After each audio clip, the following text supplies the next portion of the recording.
গরিমার সাথে কথা বলতে থাকে আরণ্যক। গরিমা আরণ্যককে চলে যেতে বলে। আরণ্যক বলে, আমি তোমাকে ভালোবাসি আর তুমি আমাকে এইভাবে দূরে সরিয়ে দিচ্ছ গরিমা, কি হয়েছে? আর কদিন পরেই তো আমাদের বিয়ে। গরিমা বলে, সহ্য করতে পারছি না রোশনাইকে, আমি ওই বাড়িতে আর সহ্য করতে পারছি না আরণ্যক। কেন তুমি ওকে ওই বাড়িতে রেখে দিয়েছো? কেন আমাদের বাড়িতে পাঠিয়ে দিচ্ছ না? ওর সম্পর্কের কথা শুনেছো তো তুমি? মা নিশ্চয়ই তোমাকে বলেছে, তারপরেও তুমি কেন ও ঠেকা নিয়ে বসে আছো? আরণ্যক বলে, ঠিক আছে, আমি ওকে এই বাড়িতে পাঠিয়ে দেব, প্রমিস করছি পাঠিয়ে দেব।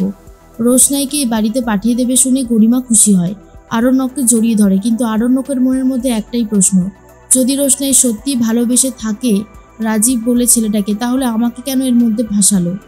এর মধ্যে রোশনাই খাবার নিয়ে আসছিল সবার জন্য।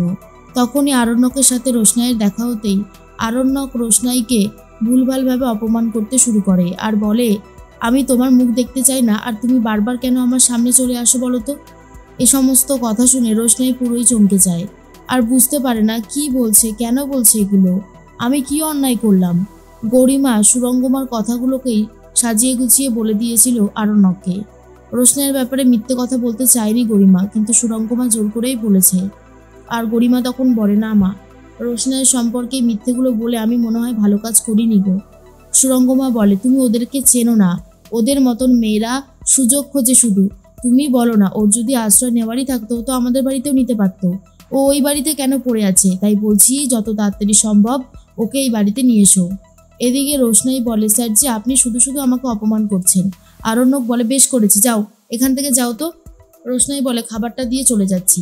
এরপর আরণ্যক বলে, 25 তারিখে আমি তোমাকে যেভাবেই হোক না কেন গরিমার বাড়িতে দিয়ে আসবো, তুমি আর এই বাড়িতে থাকবে না। শুনে আরণ্যকের মাও খুব খুশি হয় আর বলে, বাদশা, তুমি একদম একটা ঠিক ডিসিশন নিয়েছো, এই ডিসিশনটা নেওয়ার জন্য তোমাকে অনেক ধন্যবাদ। গরিমার কথাই ভাবতে থাকে আরণ্যক, কিন্তু রোশনাই কাঁদতে কাঁদতে ঘরে চলে যায় আর সেখানে গিয়ে খুব কান্নাকাটি করতে থাকে।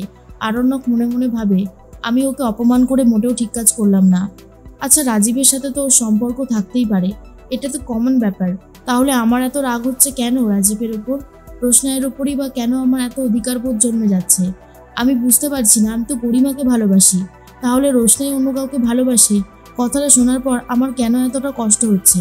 রোশনাইকে যে ভালোবেসে ফেলেছে আরণ্যক, সেটা এখনো বুঝতেই পারছে না আরণ্যক।